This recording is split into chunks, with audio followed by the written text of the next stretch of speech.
Hello friends, Radhe Radhe. आज हम discuss करेंगे बायोकेमिस्ट्री के अंदर एंजाइम्स चैप्टर, जिसमें कि हम पढ़ेंगे एंजाइम से रिलेटेड। तीन क्वेश्चन पुटअप होते हैं एंजाइम वाले चैप्टर से। फर्स्ट क्वेश्चन बनता है define enzyme and rights its properties. Second question बनता है फैक्टर अफेक्टिंग एंजाइम एक्टिविटी की, ऐसे कौन कौन से फैक्टर हैं जो एंजाइम की एक्टिविटी को अफेक्ट कर सकते हैं। थर्ड क्वेश्चन बनता है एंजाइम का मैकेनिज्म ऑफ एक्शन। और अगर प्रॉपर्टीज का क्वेश्चन नहीं पुटअप होता है तो उसकी जगह पे रिप्लेस होता है, सब्स्टिट्यूशन के तौर पर आ सकता है एंजाइम इनहिबिटर्स। तो इनडायरेक्टली मैं बोलूँ तो एंजाइम के चैप्टर से हमारे तीन क्वेश्चंस बनते हैं। फर्स्ट क्वेश्चन बनता है define enzyme, right factor affecting enzyme activity. ये एंजाइम के डेफिनेशन बताओ और ऐसे कौन कौन से फैक्टर हैं जो एंजाइम की एक्टिविटी को अफेक्ट करते हैं। सेकंड वन क्वेश्चन बनता है मैकेनिज्म ऑफ एक्शन का, कि एंजाइम कैसे कैसे वर्क करेगा।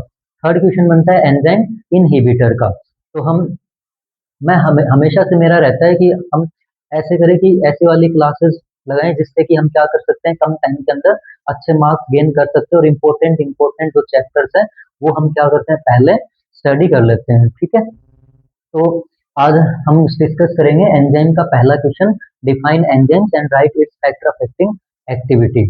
एंजाइम के ऐसे कौन कौन से फैक्टर हैं जो एंजाइम की एक्टिविटी को क्या करते हैं, अफेक्ट करते हैं। तो क्लास को स्किप नहीं करना है, 15 से 20 मिनट की क्लास के अंदर हम एक क्वेश्चन को क्लियर कर लेंगे कि एंजाइम की डेफिनेशन प्लस में ऐसे कौन कौन से फैक्टर हैं जो एंजाइम की एक्टिविटी को अफेक्ट करते हैं। नेक्स्ट क्लास में हम डिस्कस करेंगे एंजाइम के inhibitors and mechanism of action enzyme का। इंपॉर्टेंट टॉपिक है एग्जाम के पॉइंट ऑफ व्यू से। हमेशा प्रीवियस पेपर्स में आप देखना, हमेशा से एक क्वेश्चन हमेशा पुटअप होता है एंजाइम्स से। और वैसे भी एंजाइम क्या है बायोकेमिस्ट्री के पॉइंट ऑफ व्यू से और बायोलॉजिकल स्टडीज की पॉइंट ऑफ व्यू से इम्पोर्टेंट है। ओके, तो एक बार हम कंटेंट की तरफ ना जा करके सिंपल ओवरव्यू समझ लेते हैं थोड़ा सा कि एंजाइम्स क्या होते हैं। एंजाइम्स क्या होते हैं, बायोलॉजिकल कैटलिस्ट होते हैं और प्रोटीनियस नेचर के होते हैं। नेचर की बात करें तो एंजाइम का नेचर प्रोटीनियस नेचर होगा, मीन्स एक टाइप के एंजाइम प्रोटीन ही है। हम बोल सकते हैं कि एंजाइम क्या है, प्रोटीन ही है। ठीक है, दूसरा क्या है कि जो एंजाइम वर्क कैसे करेंगे, नेचर प्रोटीनियस वर्क कैसे करेंगे, एज ए कैटालिस्ट वर्क करते हैं। कैटालिस्ट इफेक्ट हम किसको बोलते हैं, कैटालिस्ट इफेक्ट का मतलब होगा कि कोई भी ऐसा सब्सटेंस जो क्या है बायोकेमिकल रिएक्शंस में, हमारे जो लिविंग सिस्टम है, लिविंग सिस्टम में पार्टिसिपेट करके रिएक्शंस हो रही हैं, जो भी बायोकेमिकल रिएक्शन उनको या तो बढ़ा दे या फिर घटा दे और खुद क्या रहे, अनचेंज्ड रहे। इस पूरे प्रोसेस को हम क्या बोलते हैं, कैटालाइटिक इफेक्ट बोलते हैं। एंजाइम भी क्या करता है, कुछ ऐसा ही करता है कि हमारी बॉडी के अंदर लिविंग ऑर्गेनिज्म के अंदर जो भी बायोकेमिकल प्रोसेस होंगी उन बायोकेमिकल प्रोसेस में पार्टिसिपेट करके और उनको बढ़ा देगा और खुद क्या रहेगा, अनचेंज रहेगा। तो वर्क का हो तो कैटालिस्ट इफेक्ट शो करेगा एंजाइम। नेचर पूछे तो एंजाइम का नेचर कैसा होगा, प्रोटीनियस नेचर होगा। अब हम डिस्कस करते हैं एंजाइम के बारे में। Enzyme is a proteinous substance that act as a catalyst in living organism. Enzyme एक प्रोटीनियस सब्सटेंस है जो एक लिविंग ऑर्गेनिज्म की तरह ही क्या करता है, काम करता है लिविंग ऑर्गेनिज्म के अंदर, regulating the rate at which chemical reaction proceed. कि मान लो कोई लिविंग ऑर्गेनिज्म है, बॉडी के अंदर बायोकेमिकल रिएक्शन हो रही हैं, तो बायोकेमिकल रिएक्शन की जो होने की रेट है कि किस रेट से बायोकेमिकल रिएक्शंस हैं वो प्रोसीड हो रही हैं, उन बायोकेमिकल रिएक्शंस में क्या करेगा, ये चेंजमेंट कर देगा in the process. Proceed without itself change in the process, उस प्रोसेस में खुद पे कोई भी अफेक्ट नहीं आएगा, खुद सेल्फ अनचेंज रहेगा और जो रिएक्शंस रेगुलेट हो रही हैं उन रिएक्शन की रेट को बढ़ा देगा। आप इतना समझो कि प्रोटीन बायोलॉजिकल कैटालिस्ट होता है लिविंग ऑर्गेनिज्म के अंदर पार्टिसिपेट करके, और लिविंग ऑर्गेनिज्म में जो रिएक्शन हो रही हैं, जिस रेट से जो रिएक्शन हो रही हैं उनकी रेट को बढ़ा देगा और इट सेल्फ अनचेंज्ड रहेगा। ठीक है, अब देखो जो हमने साइकिल्स के बारे में स्टडी की थी, पथवेज के बारे में, लाइक ग्लाइकोलाइसिस पथवे, ग्लाइकोलाइसिस पथवे के बाद में citric acid cycle पथवे, urea cycle पथवे। तो हर किसी ना किसी साइकिल के अंदर कोई ना कोई एंजाइम क्या था, रिस्पॉन्सिबल था, क्योंकि एंजाइम के बिना क्या है, जो भी बायोकेमिकल रिएक्शंस है वो इनकम्प्लीट है। विटामिन के बगैर भी बायोकेमिकल रिएक्शन इनकम्प्लीट है, क्योंकि एंजाइम और विटामिन दोनों ही क्या है, एक ऐसे कंपोनेंट है, हम बोल सकते हैं कि एसेंशियल कंपोनेंट है, जिनके बिना लिविंग सिस्टम के अंदर जितनी भी बायोकेमिकल रिएक्शन होंगी वो इनकम्प्लीट होंगी। ठीक है, उसके बाद में हम देखते हैं फैक्टर अफेक्टिंग एंजाइम एक्टिविटी। जैसा कि मैंने बताया, आज हम बायोकेमिस्ट्री में एंजाइम के चैप्टर से एक ही क्वेश्चन क्या करेंगे, पढ़ेंगे एक ही क्वेश्चन। कौन सा? Define enzymes right factor affecting of enzyme activity.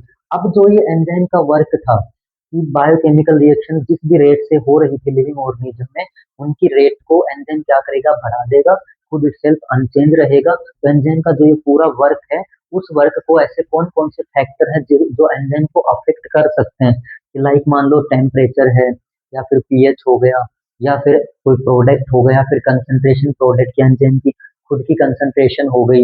ऐसे कौन से मतलब ऐसे ऐसे फैक्टर हैं जो एंजाइम की जो वर्क है एंजाइम का वो उसको कम कर सकते हैं या बढ़ा सकते हैं, कैसे क्या रहेगा, तो आगे देखते हैं हम।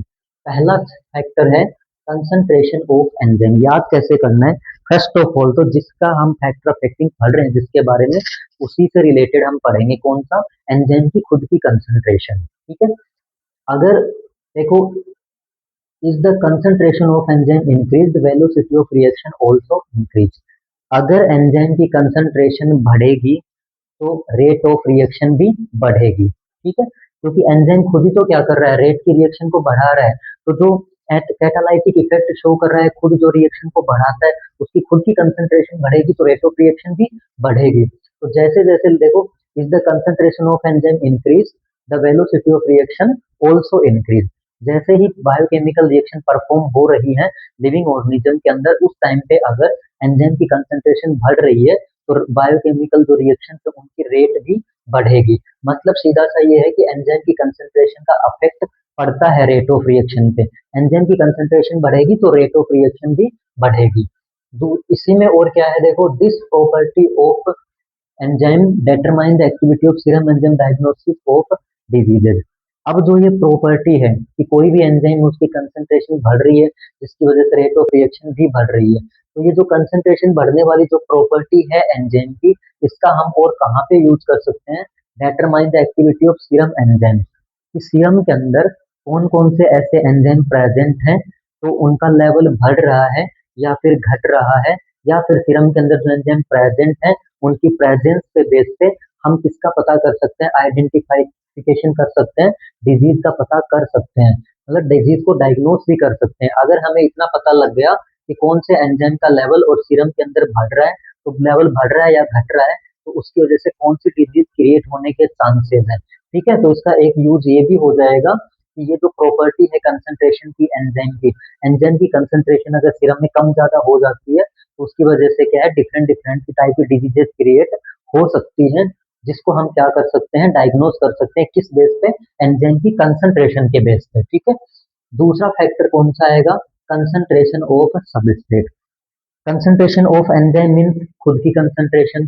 कंसंट्रेशन ऑफ सबस्ट्रेट का मतलब क्या होता है कि एंजाइम क्या है, एंजाइम है, एंजाइम सबस्ट्रेट के साथ में जुड़ के क्या बनाता है, एंजाइम सबस्ट्रेट कॉम्प्लेक्स बनाएगा, और एंजाइम सबस्ट्रेट कॉम्प्लेक्स बनने के बाद फिर क्या बनता है, फाइनल प्रोडक्ट बनता है। तो अगर सबस्ट्रेट के साथ एंजाइम अच्छी तरीके से बाइंड ही नहीं हो पाएगा तो प्रोडक्ट का फॉर्मेशन नहीं हो पाएगा। और यही क्या होता है, एंजाइम का मैकेनिज्म ऑफ एक्शन होता है कि सबस्ट्रेट है, सबस्ट्रेट और एंजाइम लॉक और की तरह काम करते हैं कि एंजाइम के पास अपनी खुद की एक शेप होती है जिसको पॉकेट और क्लेफ्ट बोलते हैं।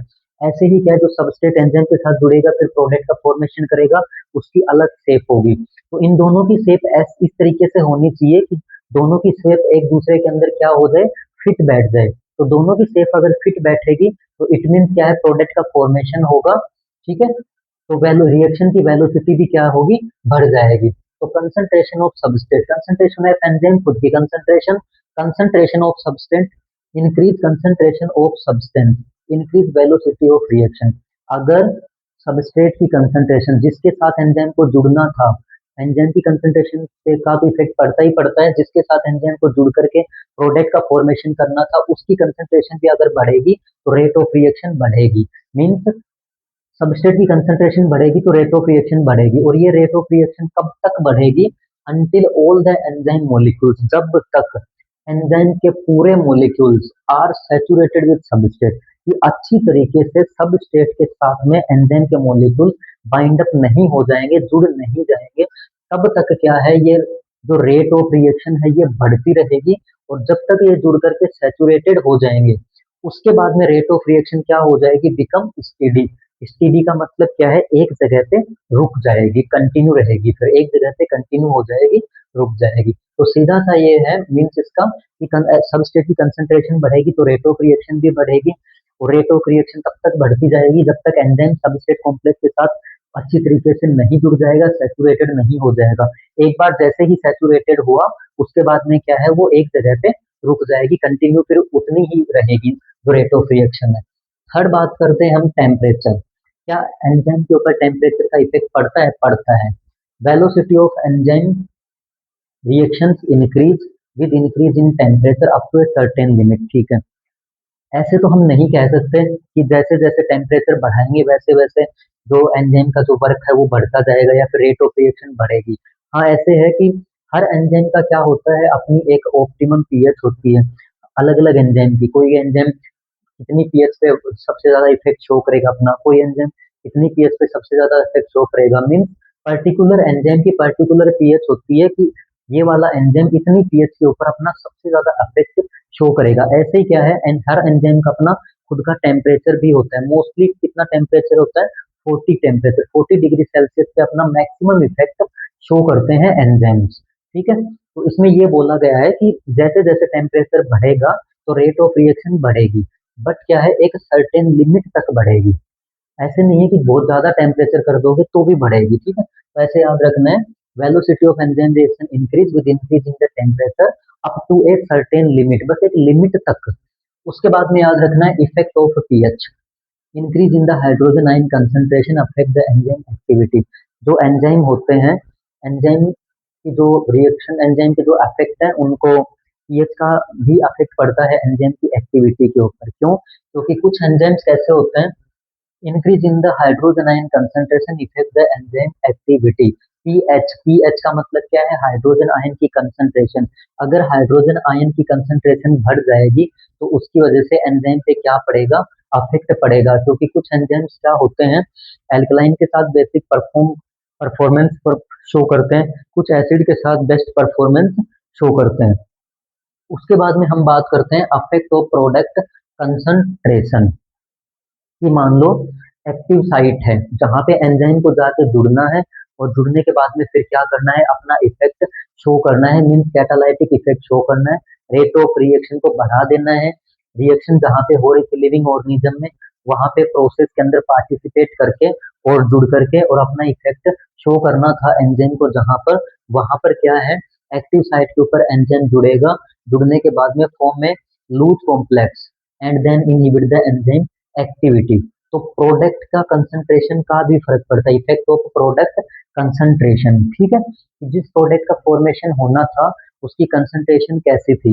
अगर एंजाइम एक्टिव साइट के साथ स्ट्रॉन्गली कंबाइन हो पाता है तो रेट ऑफ रिएक्शन बढ़ जाएगी, और अगर प्रोडक्ट क्या है, एक्टिव साइट के साथ एंजाइम लूजली कंबाइन हो पाएगा, लूज कॉम्प्लेक्स बनाएगा, तो क्या होगा, एंजाइम जो प्रोडक्ट है उसकी वजह से एंजाइम की एक्टिविटी कम हो जाएगी। ठीक है, नेक्स्ट हम बात करते हैं इफेक्ट ऑफ एक्टिवेटर्स। अब क्या होता है, आप ऐसे समझो कि कुछ एंजाइम्स ऐसे होते हैं जिनको अपना अफेक्ट शो करने के लिए एक्टिवेटर्स की रिक्वायरमेंट होगी, एज ए प्रीकर्सर की रिक्वायरमेंट होगी। एक्टिवेटर्स मतलब कि एंजाइम्स इनएक्टिव फॉर्म में होंगे, उनको एक्टिवेट करने के लिए किसी न किसी एक्टिवेटर, जैसे कि कोई मेटालिक आयन हो गया, कि मैग्नीशियम आयन जरूरत होगी किसी एंजाइम को एक्टिवेट होने के लिए, अपना इफेक्ट शो करने के लिए, कैटालाइटिक इफेक्ट शो करने के लिए। एंजाइम का काम होता है रिएक्शन में पार्टिसिपेट करके रिएक्शन को बढ़ाना। तो कुछ एंजाइम ऐसे होते हैं कि पार्टिसिपेट करते हैं प्रोसेस के अंदर, लेकिन अपना जो खुद का वर्क है रिएक्शन को बढ़ाने वाला, कैटालाइटिक जो इफेक्ट है, वो कैटालाइटिक इफेक्ट तभी शो हो पाएगा, उनको क्या है, एक्टिवेटर्स की रिक्वायरमेंट होगी। तो देखो, some enzymes require certain inorganic metallic cation, कि कुछ एंजाइम ऐसे होते हैं जिनको अपना इफेक्ट शो करने के लिए इनऑर्गेनिक कैटाइन्स की रिक्वायरमेंट होगी, like magnesium ion, calcium ion, copper ion, cobalt ion, ये क्या है, कैटाइनिक है। Sodium and potassium for their optimum activity. कुछ एंजाइम्स ऐसे होते हैं जिनको अपनी मैक्सिमम इफेक्ट शो करने के लिए, एक्टिवेट होने के लिए कुछ कैटाइन्स की रिक्वायरमेंट होगी, और कैटाइन्स क्या होते हैं जिनके ऊपर प्लस चार्ज होता है, ठीक है। तो जो कैटाइंस हैं, जो इफेक्ट ऑफ कैटाइंस हम इनडायरेक्टली एक्टिवेटर्स बोल सकते हैं। तो एक्टिवेटर्स का भी एंजाइम पे इफेक्ट पड़ता है, क्योंकि कुछ एंजाइम्स क्या होते हैं, इनऑर्गेनिक कैटाइंस पे डिपेंड होते हैं, उनको अपना इफेक्ट शो करने के लिए एक्टिवेटर्स की रिक्वायरमेंट होगी। अब नेक्स्ट और लास्ट वन आता है effect of light and radiation. अब देखो कुछ एंजाइम्स तो ऐसे हैं जिनको अपना इफेक्ट शो करने के लिए लाइट और रेडिएशन की रिक्वायरमेंट होती है। कुछ एंजाइम्स ऐसे हैं जिनको जो कि लाइट से और रेडिएशन से क्या होंगे, रेसिस्टेंट होते हैं, जो मतलब डिकम्पोज हो सकते हैं, खराब हो सकते हैं। तो दोनों ही टाइप की बातें होंगी। तो affect of light and radiation, light और रेडिएशन का भी अफेक्ट पड़ता है वही एंजाइम की एक्टिविटी पे। अब इसमें देखो, some enzymes are sensitive to light, means कुछ एंजाइम्स ऐसे होते हैं जो लाइट से सेंसिटिव होते हैं, लाइट की प्रेजेंस में खराब हो जाते हैं, डिकम्पोज हो जाते हैं, अपना इफेक्ट शो नहीं कर पाते हैं। तो सेंसिटिव मीन्स लाइट से क्या है, अफेक्ट शो नहीं कर पाएंगे लाइट की प्रेजेंस में। Whereas some enzymes require light, जबकि कुछ एंजाइम्स ऐसे हैं जिनको अपना मैक्सिमम अफेक्ट शो करने के लिए लाइट की रिक्वायरमेंट होगी, ठीक है। तो दोनों ही बातें होंगी, कुछ एंजाइम्स लाइट की प्रेजेंस में सेंसिटिव हो जाते हैं, अपना मैक्सिमम इफेक्ट शो नहीं कर पाते, और कुछ एंजाइम्स ऐसे होते हैं जबकि लाइट की रिक्वायरमेंट होती है अपना मैक्सिमम इफेक्ट शो करने के लिए। फिर उसके बाद में बात करते हैं रेडिएशन की। Enzymatic activity reduce by harmful radiation. हाँ, जो एंजाइमेटिक एक्टिविटी है तो हार्मफुल रेडिएशन की वजह से कम हो सकती है, जैसे X-ray, UV alpha and beta ray. Means ये है कि X-ray radiation, UV ultraviolet radiation, alpha radiation और बीटा रेडिएशन, ये रेडिएशन कैसी होंगी, हार्मफुल होती हैं। इनकी इनका क्या है, एंजाइम की एक्टिविटी पे फर्क पड़ता है। ये क्या करती है, एंजाइम की एक्टिविटी को कम कर देती हैं। ओके, तो मे बी आपको आज वाला जो कंटेंट था आज का एंजाइम को लेकर के, हमने एक क्वेश्चन डिस्कस किया है कि define enzyme, right is factor affecting of enzyme, ठीक है। Factor affecting of enzyme activity, कि एंजाइम क्या होते हैं और एंजाइम की एक्टिविटी को ऐसे कौन कौन से फैक्टर हैं जो अफेक्ट कर सकते हैं। मैंने हमेशा से बोलता हूँ आपको कि क्लास एक बार स्किप मत किया करो कि सर ने बोल दिया है कि आज हमने पढ़ लिया है, कुछ लोगों ने अभी बंद कर दिया होगा। नहीं, हमेशा बोलता हूँ मैं कि जो एक एक नंबर के क्वेश्चन है या फिर एक बार थोड़ा रिवाइज कर लेते हैं, क्लास को स्किप मत किया करो, कंटिन्यू बने रहो क्लास में, क्लास को स्किप मत करो। कम टाइम के अंदर अच्छे वेटेज वाले जो मार्क्स हैं वो ऑब्टेन कर लोगे एग्जाम के अंदर, बिना बैक लगे पास हो जाओगे। तो एंजाइम क्या होंगे इतना याद रख लो, प्रोटीन ही होते हैं एंजाइम, प्रोटीनियस नेचर होते हैं, जो लिविंग ऑर्गेनिज्म के अंदर जितनी भी बायोकेमिकल रिएक्शन होती है, उन बायोकेमिकल रिएक्शन की जो होने की कैपेसिटी या रेट है उसको बढ़ा देते हैं, और खुद क्या रहेंगे, अनचेंज रहेंगे, ठीक है। उसके बाद ऐसे कौन कौन से फैक्टर है, एंजाइम की खुद की कंसंट्रेशन, एंजाइम की कंसंट्रेशन बढ़ेगी तो रेट ऑफ रिएक्शन भी बढ़ेगी, और रेट ऑफ रिएक्शन बढ़ेगी तो ये पॉइंट किसके काम में आता है, कंसंट्रेशन वाला, कि एंजाइम की कंसंट्रेशन के बेस पे हम है ना सीरम के अंदर ये पता कर सकते हैं कि एंजाइम ज्यादा है या कम है, तो उससे हम डिजीज का भी पता कर सकते हैं। दूसरा, सबस्ट्रेट की कंसंट्रेशन, सबस्ट्रेट की कंसंट्रेशन बढ़ेगी तो एंजाइम की कंसंट वो जो एक्टिविटी है, रेट ऑफ रिएक्शन है, तो वो भी बढ़ेगी। पर कब तक बढ़ेगी, जब तक अच्छी तरीके से सबस्ट्रेट के साथ एंजाइम मॉलिक्यूल कंबाइन नहीं हो जाता। एक बार अच्छे से सेचुरेटेड हो जाएगा फिर वो वहीं पे स्टॉप हो जाएगी, जितना लास्ट टाइम पे हुआ था उतना क्या रहेगा, कंटिन्यू रहेगा, ठीक है। फिर टेम्परेचर का, हाँ टेम्परेचर बढ़ेगा तो रेट ऑफ रिएक्शन बढ़ेगी बट एक लिमिट तक। उसके बाद में इफेक्ट ऑफ पीएच, पीएच का भी फर्क पड़ता है क्योंकि कुछ हाइड्रोजन आयन कंसंट्रेशन होते हैं जो एक्टिविटी को अफेक्ट करते हैं। अफेक्ट ऑफ प्रोडक्ट कंसंट्रेशन, अगर एंजाइम क्लोजली पैक्ड हो जाता है सबस्ट्रेट के साथ में तो रेट ऑफ रिएक्शन बढ़ेगी। लेकिन क्या है, कई बार क्या होता है, जो प्रोडक्ट है उसकी एक्टिव के साथ एंजाइम लूजली बाइंड अप कर जाता है, क्लोजली बाइंड अप नहीं कर पाता, जिसकी वजह से क्या होगा, एंजाइम लूज कॉम्प्लेक्स बना पाएगा और एंजाइम की एक्टिविटी कम हो जाएगी। इफेक्ट ऑफ एक्टिवेटर, कुछ एंजाइम ऐसे होते हैं जिनको अपना मैक्सिमम ज्यादा से ज्यादा इफेक्ट शो करने के लिए एक्टिवेटर्स की जरूरत होगी, जैसे कि inorganic cations, magnesium, calcium, copper, cobalt, sodium, potassium, for their optimum activity. तो एक्टिवेटर्स, अब ये एक्टिवेटर्स है इनका भी फर्क पड़ेगा। फिर है effect of light and radiation, कुछ एंजाइम ऐसे होते हैं जो कि लाइट से सेंसिटिव होते हैं, लाइट की प्रेजेंस में अपना इफेक्ट शो नहीं कर पाते, जबकि दूसरी साइड में, अदर साइड में ये होता है कि कुछ एंजाइम ऐसे होते हैं जो अपना मैक्सिमम इफेक्ट ही लाइट की प्रेजेंस में कर पाते हैं।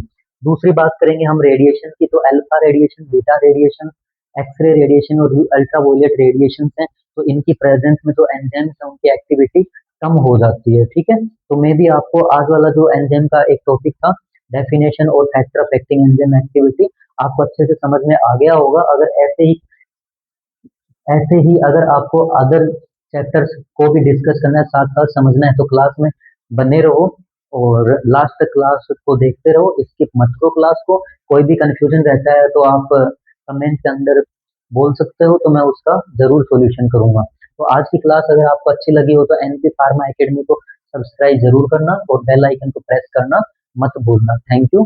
Have a nice day.